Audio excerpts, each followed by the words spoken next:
You know, it's very easy to believe that your thoughts and your emotions are who you are.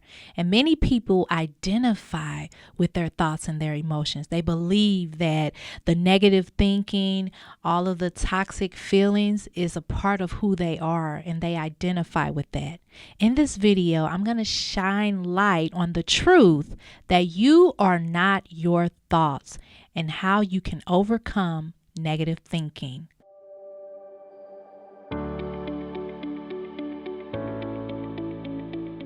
I'm excited about today's message. You are not your thoughts. We are overcoming negative thinking. This message really resonated with me, and I really felt the need to share this message because a lot of times we have these negative thoughts out the blue. Sometimes we just feel down. Sometimes you may feel down and you don't know where it's coming from, or emotionally you feel drained, or you feel like you are overcoming some type of negative energy. I want you to know that that's not you. I want you to understand that you don't have to take on the identity of negative thinking. You don't have to take on the identity of negative energy. You don't have to take on the identity of draining emotions.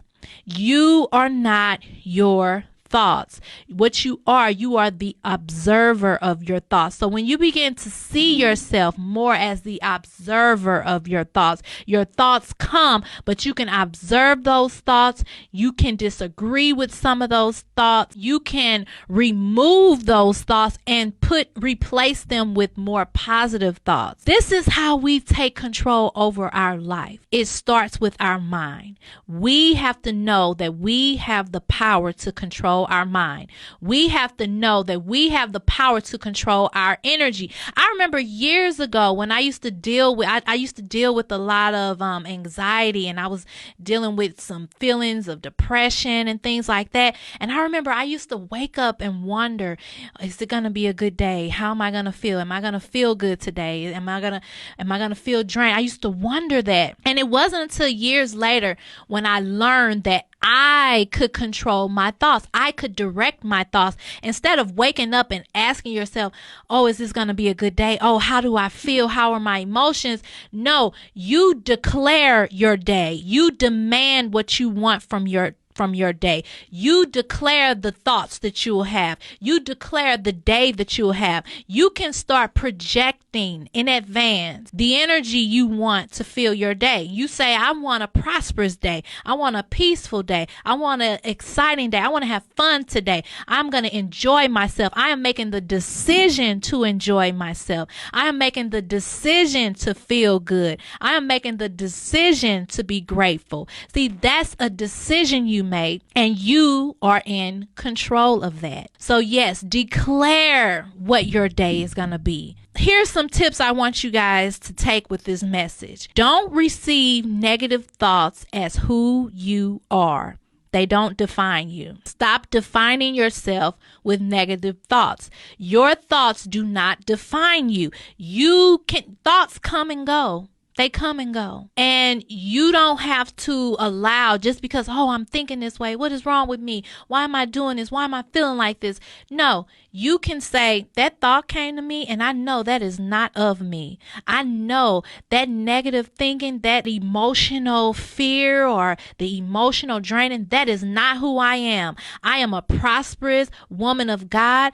I am loving. I am kind. I am joyful. I am enjoying myself. I love my life. I decide to be happy. I decide to be blessed. I decide to be prosperous. So you are making that decision each and every day. And again, you want to direct your emotions. Don't let your emotions control you. Direct your emotions. See, we allow ourselves to get on that emotional roller coaster where we're up and down and we're going around sideways, and we don't know what we're doing, right? Because we're all over the place emotionally. No, we got to direct our emotions. Direct your emotion. Make sure you direct your day. You say, today, you think about it. You got to think about it. What do I want today to feel like? What do I want to enjoy? What do I want to see?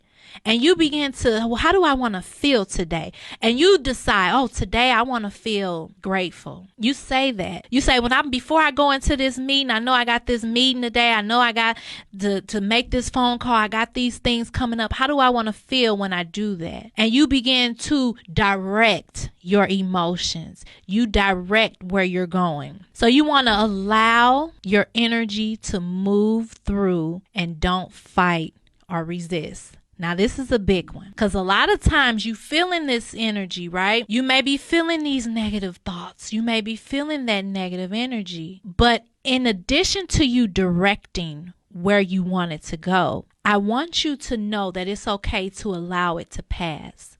See, a lot of times we feel that energy and we try to resist it, avoid it, ignore it. And what happens is we suppress it and it stays with us and we internalize it. Sometimes you got to just sit and allow it to pass through. You got to just allow yourself to see that it's nothing but energy passing through. And you're going to feel so much better when you just allow it to go. Just allow, just be in a state of peace and calm and knowing who you are. You are not your thoughts. You are an observer of your thoughts. You create your thoughts. You decide your thoughts. You decide what thoughts you're going to agree with and which thoughts you're going to disagree with. And you can do that by connecting and aligning with the power that is within you, knowing that you are powerful, knowing that you were created in the image of God, knowing that you are one with God, knowing that you are an eternal being, that you don't have to define yourself by one thought, by one moment, by one situation, by one experience. Some of you went through a painful experience and you've been having a hard time letting go of it. But listen, the only reason why you're having a hard time is because you've attached yourself to it. You don't have to be attached to that situation anymore. You don't have to be controlled by that situation anymore. That was something that happened and now it's gone. And now you can decide how you want to move forward. This last thing I'm going to give y'all before I get to the next part, because we're going to do Ask Rainie. Make sure you have your questions in the comment section. But this last part, I want you to be good to yourself. And I'm going to say that again. I want you to be good to yourself. See, a lot of times we beat up on ourselves and we get mad at ourselves. Oh, why am I thinking negative? Why am I doing this? Why am I feeling like this? What is wrong with me? Why can't I get it together? What's wrong with me? I need to get it together. No, don't do that. Be good to yourself. Love on yourself. You need that love from you. You need to accept yourself and know that you are growing each day.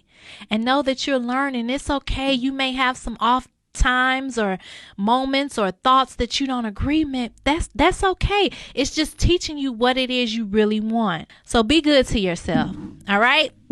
Yes. All right. So let's do Ask Rainie. I got some questions. I'm going to get to y'all questions. Before I get to the questions, I do want to share that my book, You Are Enough, is actually our book of the day. Many of you have read this book, I know, but if you haven't, you can get it. You can get it today. 20% off when you type in the daily word when you go to realloveexists.com. And we have that link pinned in the comment section. Is it your need? Is it real love or your need for validation? You got to ask yourself, are you going after love or are you going after something because of your insecurities or because you feel like you need someone to feel you? Let's get started with Ask Rainie. I'm going to invite my husband Patrick to join us. He's going to ask me some questions, but I'm going to first read this first question that was emailed to me.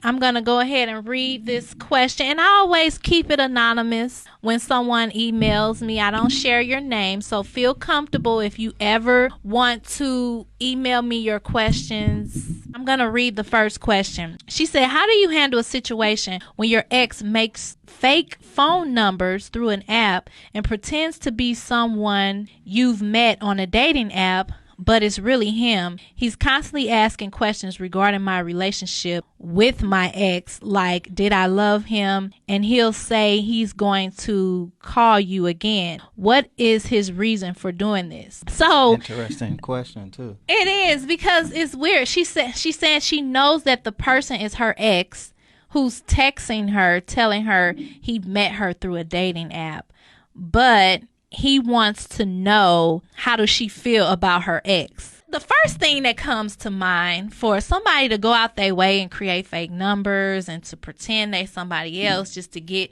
answers from you, it sounds like whatever happened with their relationship, the ex is not over her. What she needs to realize is the relationship is over, and she needs to ask herself, what was the reason they broke up? And how can she stay true to that reason, or figuring out what it is, what that relationship was, and what it is she want to do moving forward. I talk about a relationship audit and how you can go through the good and the bad in the relationship to really analyze whether or not this relationship should work. But if this guy's just stalking her and he's toxic and he's just playing these games, definitely, block him, remove him, do whatever you can to protect your peace. But for her to ask this question, it sounds like she's kind of wondering if they have something and what do I think and why is he doing that? But it's kind of obvious that he must not be over it. Yeah, I think the same thing too, everything that you're saying, because if somebody is following up, sending messages, one, that's manipulative for them to be trying to do that. And they trying to keep their hand on everything that's going on in their life, in that person's life, in that relationship, trying to control it, trying to keep a pulse over what they doing and stuff like that. So you definitely need to cut that person off. Make sure you block them numbers. If you know that that's them, go ahead and block those numbers so that that person can no longer have access to you. Because in the same way that they trying to connect and reconnect to figure out what you're doing, you in the healing process to try to move on anyway. You don't have time to keep going back and forth with those questionable activities just because they can't get over you. Right. And you know what? It just makes me, it really brings me back to the message today on, because we're talking about we're not our thoughts and how we can overcome negative thinking by directing our life. I think people need to understand the power and control they have over their life, and how even if people, exes and ex situations, how you can block that. Just like you block a negative thought, you can make different decisions to no longer allow those things in your life. I think it's very important that people understand where their power is. Yeah. So I got another question for you. The other question was, what should you do when past traumas affects your marriage? That's a good one. Yeah, a lot of times, I think if the past trauma is affecting her marriage, it's something that she's dealing with internally that she needs to heal through. It doesn't have anything to do with her marriage. And I think a lot of times people look at it like, well, we're having marital problems, so this is what it is. But really, it's something that needs to heal in her. And once that heals, you're going to see the impact, on the positive impact of that healing in your relationships, with your marriage, with your children, or whoever you have a relationship with. I think people need to understand the importance of really doing the inner work, really prioritizing self-love, self-care. Some people, it means therapy. Some people, it means journaling, meditation, exercise, eating healthy, changing what you eat. All of that impacts how you feel. Yeah, and I think you mentioned it earlier. Sometimes we become captives to our thoughts, to our past thinking, in the same way that we've had experiences in the past and we are encountering new experiences, we still have that memory of those old experiences. We can continue to block our blessings, continue to bring them into current states where they really don't belong. Exactly. Because you're in a different environment, you're in a different place in your life. So some of those things that you're bringing with you don't belong. It's like bringing baggage. Just think about when you move. Sometimes when you move from one house to the next, you have all these boxes, and some boxes just go straight to storage. You don't even use them. You don't even open them up. And that's how people are doing in relationships. Sometimes they taking boxes from old houses. That's good. And they taking them to the new place and they just bringing them there. Now they just an eyesore in your space, just sitting up, taking up room, taking up clutter, space. just clutter. Yeah, unnecessary clutter. Time to get rid of the old junk. Yeah, get rid of that stuff. You don't need it no more. Usually we focus on something negative, and it's like a cycle. And what happens is the more you think about it, you draw and attract more thoughts like it. Like attracts like. So if you focus on negative, something that's negative, you're going to end up attracting more of that, and it just keeps going. Because that's the law of attraction. That's the law. That's the universal law that we're in. So when you learn how to focus more on what you enjoy, we can always find something we're grateful for, even in the midst of some negative stuff, and no longer give your attention to the negative thinking. That's how you overcome it, because where your attention goes, energy flows. Wherever you put your attention on, your energy goes there too. And that's how it becomes you. It drains you. See, the reason why I said you're not your thoughts, because you got to understand, just because you're having these negative thoughts, you got to understand those are not you. And you don't have to choose thinking about them. If something not working out the way you want it, you ordered your package, or you paid to have your luxury bag fixed, and it's still not here after months later, you got to look at that situation. How can you look at that negative situation and turn it around? You can look at it and say, oh, I can see myself receiving everything that I ordered, getting and being justified on everything that I deserve. I see myself having the things that I desire. I see myself being happy. I'm just going to focus on where I'm grateful right now. It feels good to just be alive. It feels good just to have my health. Wherever it is, just find something that you can turn your focus and begin to allow those thoughts to dominate in your life. And you'll attract more of those positive thoughts, and it'll come normal and natural. Mm-hmm. You don't even have to work as hard the more you do it. Yeah. And people, I think about that example you gave, because it ain't comfortable not getting what you want. It ain't a good thing. I don't feel good not getting what I want. But I have the choice to dwell on it or not. Oftentimes we dwell on things that we just don't like. We live in it. We stay in it. We roll around in it. And it's just there. And we like, man, this just won't go away. But I'm still tripping off the fact that I ain't get what I wanted. You know what I'm saying? We definitely have to redirect our thoughts and not become captives to them, because that's the only way to get out of it. And you have the power to do that. You can turn it around, but you have to be intentional about it. Like it's a daily practice. One thing that I think is good that I do is I use affirmations. The more you affirm yourself, different areas of your life, continue to affirm things that you are grateful for, things that you appreciate. The more you do that, the more you can redirect your thoughts to those things. You used to saying those things. So when situations come up, you can remind yourself of those things that you've been affirming in yourself before that moment. Just the repetitive act of reminding yourself of things you're happy for, you're grateful for, that helps. That makes it easier, to do that. It's a number of things. Meditation, affirmations. Sometimes it's just listening to some music to get me to dance. Sometimes it's just going out in nature, feeling the breeze. I think it's so important for us to be committed to what we enjoy and really understanding what we enjoy and doing more of that. Because I think society wants us to be so focused on the grind and the struggle and the depression and the stress that we forget how to really just enjoy our life and enjoy ourselves and have fun. And so the more you just in tune with what makes you light up, what do you enjoy doing? You might enjoy skating. You may enjoy taking a run. You may enjoy doing your makeup or doing your hair or doing nails or making art. Whatever it is, do more of that. Mm-hmm. That's going to change your vibration, your level, the way you flow, the way you feel. It's just going to light you up from the inside out. Yes. Another question.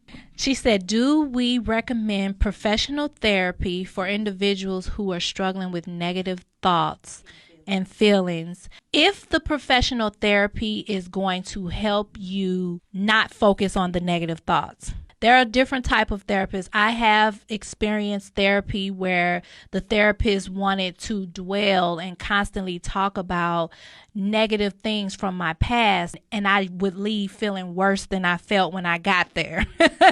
I had to learn how important it was for me to make the decision on what was best for me. And what was best for me was not to keep talking about my negative feelings of the past, but to really embrace and grow and really heal. And so I think if you stay in the past and dwell there, it's going to be very hard for you to heal. And so I know people who do therapy and that's all they do, and they do therapy and they've been doing therapy for years and it may help them, and that's great. I just want to make sure that when you doing it, make sure that it's helping you. Yeah, because not all therapists are created equal. So you do have to make sure you get the right one. We must be committed to prioritizing our self-love, our health, mind, body, and spirit. That's a big part of what we're talking about, overcoming negative thinking. You are not your thoughts.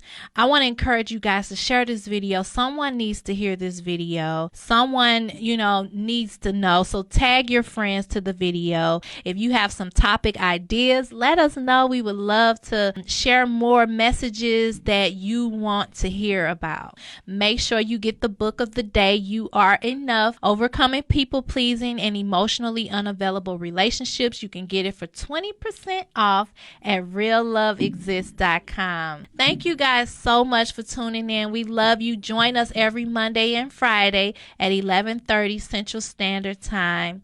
We love you. Thanks so much for watching. Now, I want to hear from you.